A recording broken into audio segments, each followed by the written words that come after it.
are lucky enough to spend precious time each year in Aberdeenshire. And finally, because 10 years ago, I received the great honour of being installed as Chancellor of this very special university.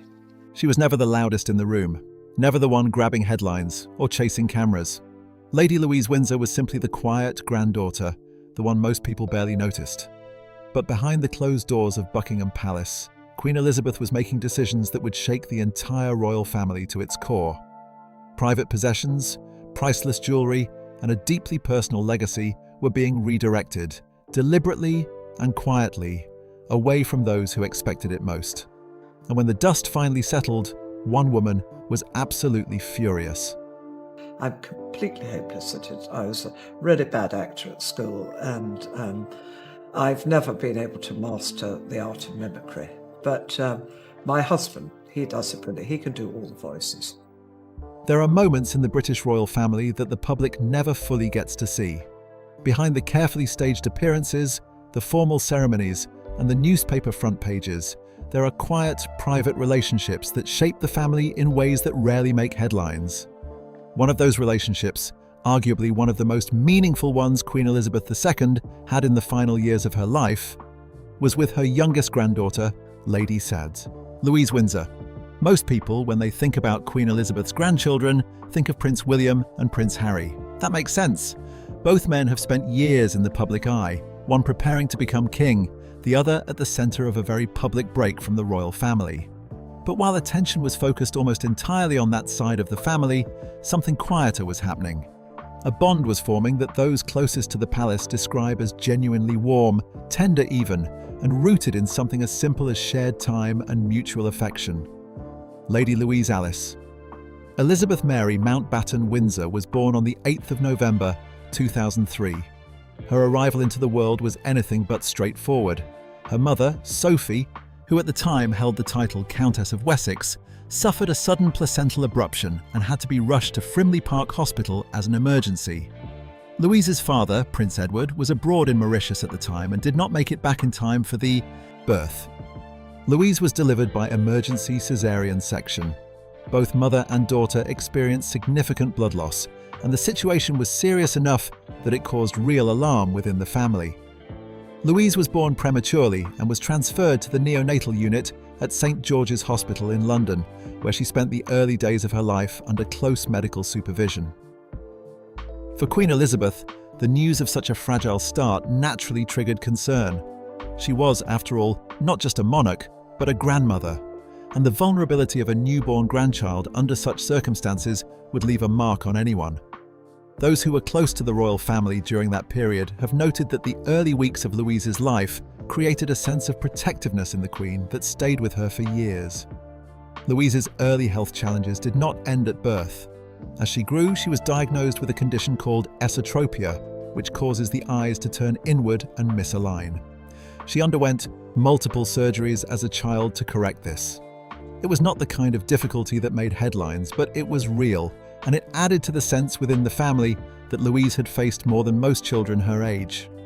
For the Queen and Prince Philip, who were by now in their late 70s, watching their youngest granddaughter navigate these challenges only seemed to deepen their attachment to her. There is also a more straightforward reason why Louise and her grandmother spent so much time together. Louise is notably younger than most of her cousins on the royal side. William and Harry are a full generation ahead of her in terms of their place in public life.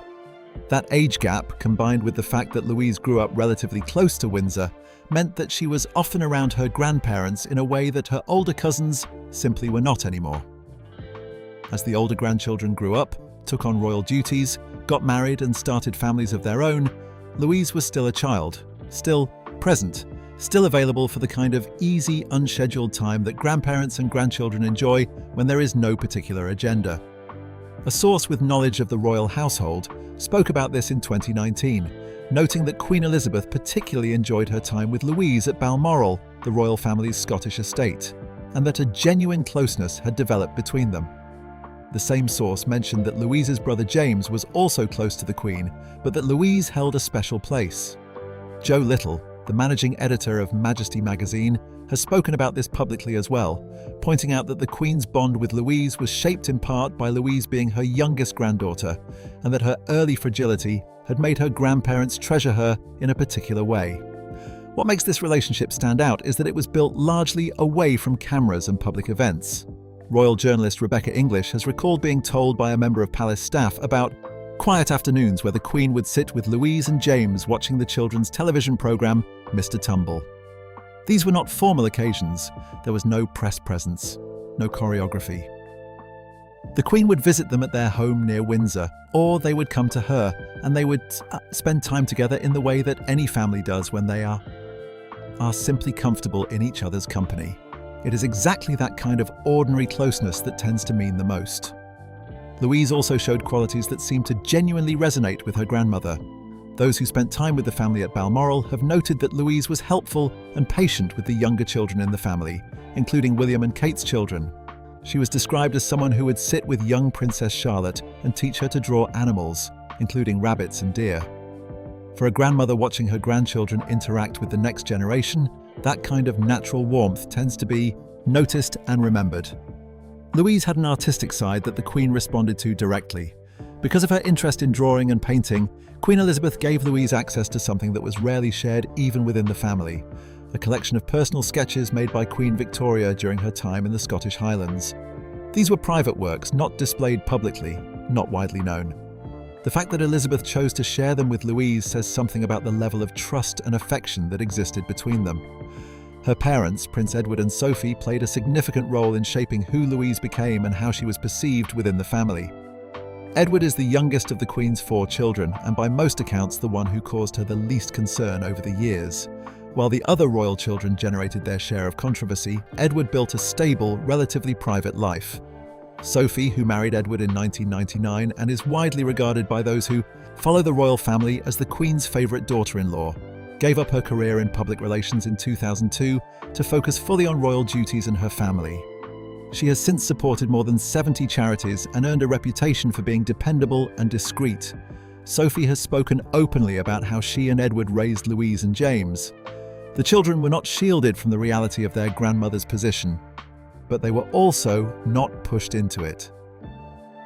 There is a story Sophie has told more than once about a young Louise coming home from school one day, confused, saying that other children had been telling her that her grandmother was the Queen. When Sophie asked how that made her feel, Louise said simply that she did not understand. She did not see her grandmother as a monarch. She saw her as her grandmother. It is a small story, but it captures something real about the environment Louise grew up in, and it is easy to understand why that kind of uncomplicated affection would have meant a great deal to a woman who spent her entire life surrounded by people who were always, to some degree, aware of who she was. By the time Queen Elizabeth entered the final years of her life, that relationship with Louise had become one of the quieter constants in a family that had seen its share of turbulence. While the rest of the world focused on the dramas playing out elsewhere in the House of Windsor, a grandmother and her youngest granddaughter were simply spending time together, building a closeness that would, in time, have real and lasting consequences for both the family and the royal institution itself. Prince Philip, Duke of Edinburgh, was many things over the course of his long life. He was a naval officer who served during the Second World War. He was the longest-serving consort in British royal history. He was, by most accounts, a man of strong opinions and considerable personal drive. But for those who knew him well, one of the most defining aspects of who he was in the later decades of his life had nothing to do with ceremony or duty. It had to do with horses, carriages, and the particular discipline of competitive carriage driving, a sport he came to late but pursued with a dedication that lasted until he was well into his 80s. Philip took up carriage driving in 1971. The reason was a practical one. He had spent years playing polo, a sport he was passionate about, but arthritis had made it impossible for him to continue. Rather than stepping away from equestrian sport entirely, he moved toward carriage driving, which places less physical strain on the joints while still demanding a high level of skill, focus, and control. What began as something of an alternative became, over time, a serious competitive pursuit. Philip went on to represent Great Britain in 6 World Carriage Driving Championships and 3 European Championships. He competed at the highest level of the sport and continued doing so well into his 80s and since. Achievement that speaks to both his physical resilience and his genuine love for the discipline. The equipment involved in carriage driving is specific and personal. A driver works closely with their horses over many years, developing a relationship built on trust and consistency. The carriage itself is built to particular specifications, and experienced drivers often have strong views about how it should be designed and fitted. Philip was no different. His final carriage was made to his exact requirements, drawing on decades of practical knowledge and personal preference. It was not a ceremonial object. It was a working vehicle, built by someone who understood the sport from the inside. When Philip died on the 9th of April 2021, at the age of 99, his funeral at Windsor Castle became one of the most watched events of that year. Among the details that stood out to those following the ceremony was the sight of two fell ponies named Balmoral Nevis and Knotlaw Storm, standing quietly beside a dark green carriage on the grounds of Windsor Castle. On the seat of the carriage were a few personal items that Philip had used throughout his driving career: his cap, his leather gloves, a whip, and a small red tub of sugar lumps he would give to his ponies. For anyone familiar with the sport and with Philip's relationship to it, those objects told a story more clearly than any formal tribute could. What was less widely reported at the time, but has since become one of the more talked about details of his estate, was who Philip chose to leave those possessions to. The carriage, the ponies, and everything that went with them were left to Lady Louise Windsor. The decision was not random. It reflected something Philip had invested real time and energy into, which was passing on his knowledge of the sport to his youngest granddaughter. Philip had begun teaching Louise to drive a carriage during her teenage years. The two of them spent considerable time together in Windsor Great Park, working through the skills involved in handling horses and managing a carriage in motion. It is a sport that requires patience, physical coordination, and a genuine feel for how the horses are responding at any given moment. Louise, according to her mother Sophie, took to it naturally. In a 2020 interview, Sophie spoke about Louise's ability and her enthusiasm for the sport, noting that she had a real talent for it. In 2019, before Philip's health had declined significantly, he was present at the Royal Windsor Horse Show to watch Louise compete in the private driving singles event. She placed third. Those who were there have described Philip as visibly proud, watching his granddaughter compete in a discipline he had devoted so much of his later life to. It was one of those moments that tend to stay with people, a grandfather watching a grandchild carry something forward that he had worked hard to pass on. After Philip's death, Louise did not set the inheritance aside. She continued driving. In 2022, at the Royal Windsor Horse Show, she took one of Philip's carriages out onto the course and drove it during a parade that was, in part, a tribute to him. Queen Elizabeth was in the stands watching. Reports from those present described the Queen as visibly emotional, with tears in her eyes, as her granddaughter drove her late husband's carriage past the crowd. It was a private grief made briefly public, contained within a formal event, but no less real for that. Louise has continued to pursue the sport seriously in the years since.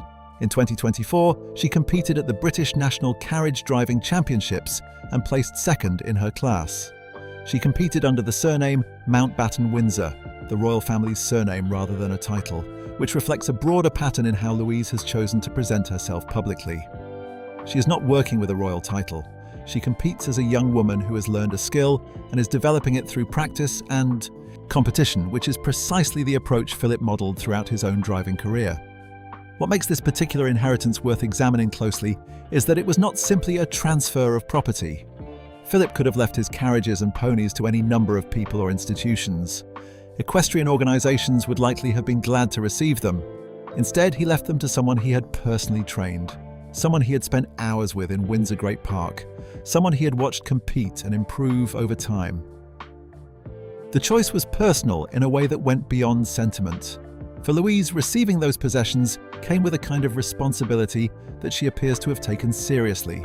Continuing to compete, continuing to improve, driving the carriage in public as a tribute to her grandfather. Rather than storing it away as a keepsake, these are the actions of someone who understood what the inheritance meant and chose to honour it through action, rather than simply through ownership. Sophie has spoken about how her children were raised with a strong sense of work ethic and personal responsibility. Louise, working a summer job at a local garden centre before starting university, is often cited as an example of the kind of grounded upbringing Edward and Sophie prioritised. That same attitude seems to carry through into how Louise has handled the sporting legacy Philip left her. She has not treated it as something to display. She has treated it as something to continue. There is also a broader significance to this part of the story that goes beyond the personal. Carriage driving is a minority sport. It does not attract the same level of public attention as polo or show jumping. Philip's involvement elevated its profile during his lifetime, and his association with the sport brought it occasional press coverage that it would not otherwise have received. With Louise now competing at national level and carrying the Mountbatten-Windsor name into the results sheets, there is a reasonable argument that the sport retains a connection to the royal family that keeps it in the public conversation, even if only at the margins. Philip spent the better part of 5 decades developing his knowledge of carriage driving, competing at the highest level, and building relationships with the horses and equipment that defined that chapter of his life. That he chose, in the end, to direct all of that toward his youngest granddaughter rather than toward an institution or a broader legacy project says something clear about where his priorities lay in the final years of his life. What Louise has done with that inheritance, both on the course and in terms of how she has represented it publicly, suggests that the trust was not misplaced. When Queen Elizabeth II died on the 8th of September 2022 at Balmoral Castle in Scotland, the questions about what she owned and what would happen to it began almost immediately. For most people, the instinct is to assume that a monarch who presided over one of the wealthiest royal institutions in the world must have been personally wealthy on a scale that is difficult to comprehend. The reality is considerably more complicated than that, and understanding it properly is essential to making sense of the inheritance decisions she made in the final years and months of her life. The British Crown controls an extraordinary amount of property and wealth. Buckingham Palace, Windsor Castle, Kensington Palace, and vast stretches of land across the United Kingdom fall under the umbrella of what is known as the Crown Estate. The total value of these assets runs into tens of billions of pounds. But here is the detail that most people outside the subject tend to miss. Almost none of that belonged to Queen Elizabeth personally. The Crown Estate is not the private property of the monarch. It is managed by a public board and belongs to the institution of the monarchy rather than to the individual who happens to occupy the throne at any given time. When one monarch dies and another takes over, those assets transfer automatically. They cannot be left to a specific person in a will. They are not part of anyone's personal estate. They simply pass from one reign to the next, unchanged and untouched by individual preference. What Queen Elizabeth did own personally was a separate matter entirely. Her private fortune, estimated at around £500 million at the time of her death, was genuinely hers. It had been accumulated over decades and included assets that had been in private royal ownership for generations. Among the most significant of these were Balmoral Castle in Aberdeenshire, Scotland, which is valued at approximately £80 million, and the Sandringham Estate in Norfolk, worth somewhere in the region of £250 million. Both properties were purchased privately by the royal family long ago and sat entirely outside the Crown Estate. They belonged to Elizabeth as an individual, not as a monarch, and that distinction made all the difference when it came to deciding what would happen to them. Beyond the 2 major estates, Elizabeth's personal holdings were considerable and varied. She owned a collection of more than 300 pieces of fine jewellery that were specifically hers rather than part of the crown jewels, which are a separate category of objects held in trust for the nation. She had a collection of racehorses that reflected a lifelong passion for the sport of kings. She owned a private collection of cars. She held investment portfolios that, adjusted for growth over the years, were estimated to be worth well over £100 million on their own. Taken together, these assets represented a personal fortune that was entirely within her power to distribute as she saw fit. There is a specific arrangement worth noting here because it shapes the financial landscape considerably. Under an agreement reached with the government in 1993, transfers of wealth between monarchs are exempt from the standard inheritance tax rate of 40%. This means that when Elizabeth's personal estate passed to King Charles III, it did so without the substantial tax reduction that would apply to any ordinary person's estate of comparable size.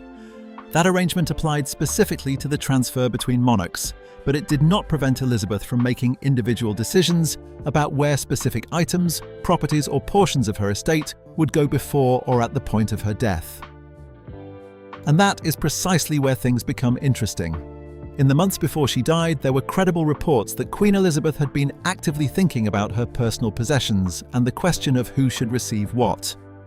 A source speaking to the American publication Radar Online in July 2022, just 2 months before her death, indicated that she had been focusing on her most treasured items and working through decisions about who deserved to receive them. The language used suggested that these were not routine administrative decisions, but deliberate, considered choices about people she felt closest to and people she wanted to provide for in a meaningful way. One of the most significant of those decisions involved her personal jewellery collection. Reports have indicated that Queen Elizabeth chose to leave a substantial portion of her private jewellery, items with an estimated combined value of around $110 million, to Catherine, Princess of Wales. It is important to be clear that this refers to Elizabeth's personally owned pieces, not the crown jewels, which are a matter of public record and institutional inheritance. The jewellery left to Catherine represented a personal gift, a deliberate decision by the Queen to direct a significant portion of her most treasured possessions toward her grandson's wife. The relationship between Queen Elizabeth and Catherine had developed considerably over the years. In the earlier period of William and Catherine's relationship, there were the usual questions about how a future queen consort would be received and integrated into the family. By the final years of Elizabeth's life, however, those who were close to the situation describe a genuine warmth between the two women. The Queen had watched Catherine grow into her role with steadiness and commitment, and it appears that this was something Elizabeth valued and wanted to acknowledge in a lasting way. The decision, however, did not go unnoticed by everyone in the palace, and it did not go down well in all quarters. Reports citing palace insiders pointed to significant unhappiness in one particular corner of the royal family. Camilla, who had been named as the future queen consort when Charles eventually took the throne, was said to be frustrated by the choices Elizabeth had made. A source cited by Radar Online put it plainly, saying that Catherine was clearly the family favourite and that this was one of the reasons Camilla resented her. That is a strong word to use about relationships within a royal family, but it reflects the reality that inheritance decisions, even among the extraordinarily wealthy, rarely leave everyone satisfied. To understand why Camilla's reaction carried the weight it did, it helps to look at the broader financial picture. Camilla's personal net worth is estimated at around £5 million, a figure that, while comfortable by any ordinary standard, is modest in comparison to the scale of royal wealth being distributed around her. She has access to significant resources through her position alongside King Charles, but access to resources and personal ownership of assets are two different things. The items Elizabeth chose to give away personally, the jewellery that went to Catherine, the possessions that went to her grandchildren, represented a kind of recognition and belonging that Camilla found herself largely excluded from.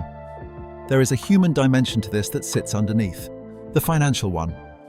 Camilla came into the royal family through a long and complicated history that the British public is well aware of. Her relationship with Charles predated his marriage to Diana, and the years that followed were not straightforward for anyone involved. By the time she and Charles married in 2005, the family had reached a point of formal acceptance, but formal acceptance and genuine warmth are not always the same thing. The choices Elizabeth made about her personal estate in those final months suggest at minimum that the two women never arrived at the kind of closeness that would have led to a more generous gesture in Camilla's direction. What those decisions also reveal is something about how Elizabeth thought about loyalty, consistency, and character. The people who received the most from her personal estate were, by and large, people who had demonstrated over many years that they were committed to the family, to the institution, and to the values Elizabeth had spent her reign upholding. Catherine had done that through years of steady public service and a visible commitment to William and their children.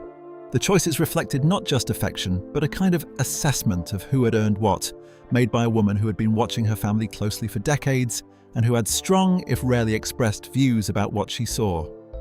The whispers about last-minute changes to her will, and the suggestion that some of those changes came as a surprise to at least some of her heirs, added another layer to a situation that was already emotionally complicated. For a family that conducts so much of its life in public, the genuinely private business of inheritance becomes one of the few areas where personal feeling can be expressed without commentary or performance. Elizabeth used that space deliberately, and the effects of those decisions are still being felt.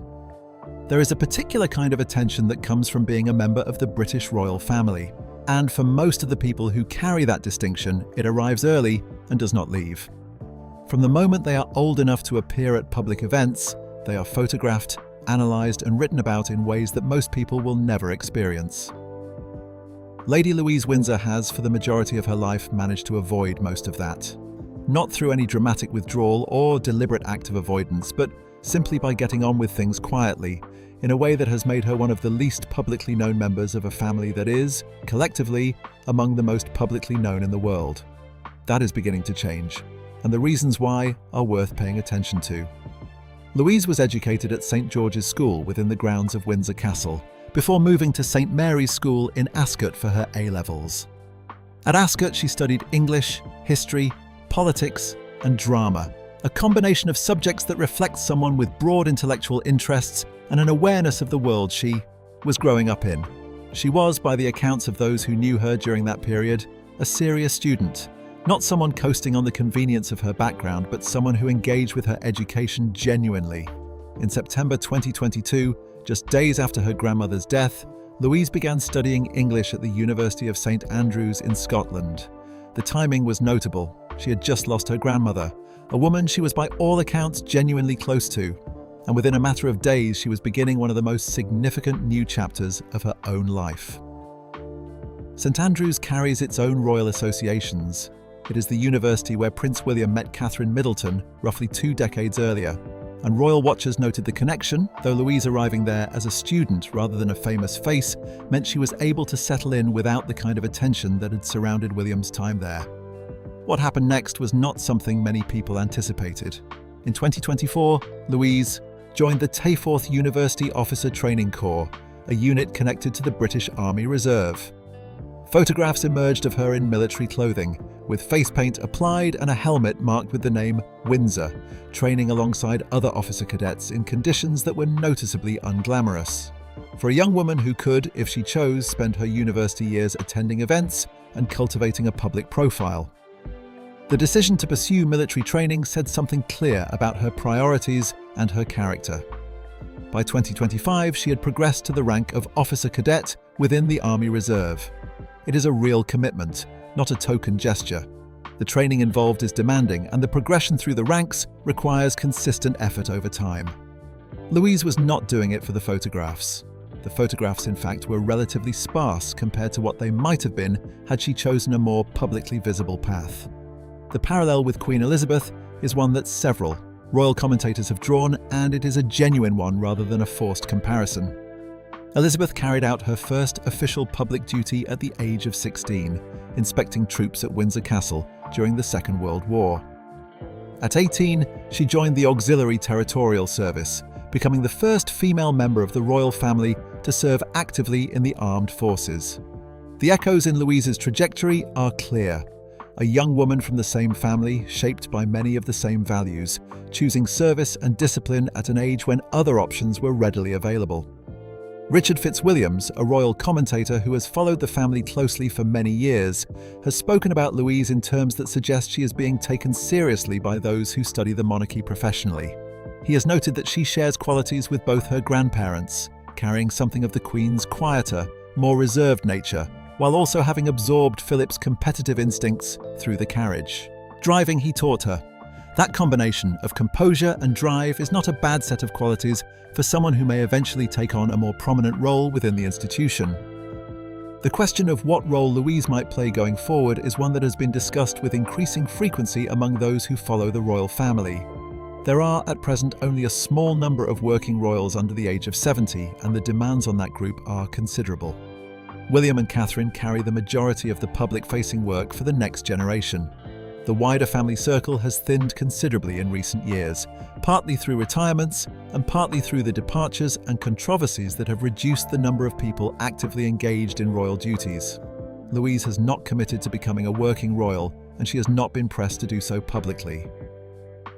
But the direction of her choices, the military training, the continuation of her grandfather's sporting legacy, the university education suggests someone who is at least keeping that door open. Her LinkedIn profile, which became a minor talking point when it was noticed by journalists, lists interests that include the military, diplomacy, and law. These are not random selections. They are fields that would equip someone well for a life of public service and institutional representation, which is, at its core, what being a working royal involves. Whether Louise ultimately chooses that path or builds something different for herself remains to be seen, but the groundwork is being laid in a way that is hard to miss if you are paying attention. Running alongside Louise's own story is a separate and more contentious one involving Camilla, Queen Consort, and the question of what the royal inheritance means for people who came into the family through marriage rather than birth. Camilla's frustration with the outcome of Queen Elizabeth's estate decisions has been reported through various sources, and the full details paint a picture of someone who felt, at least in part, sidelined by choices she had little ability to influence. The core of Camilla's concern is not difficult to understand. She arrived in the royal family after a long and complicated history, married Charles in 2005, and has spent the years since working to establish her position within an institution that did not always make that easy. When Queen Elizabeth's personal estate was distributed, and the bulk of the meaningful personal gifts went to Catherine and to Elizabeth's own grandchildren, Camilla found herself largely outside that circle of recognition. The jewellery that went to Catherine, the possessions that went to Louise, these were signals, intentional or not, about where Elizabeth's deepest loyalties had resided.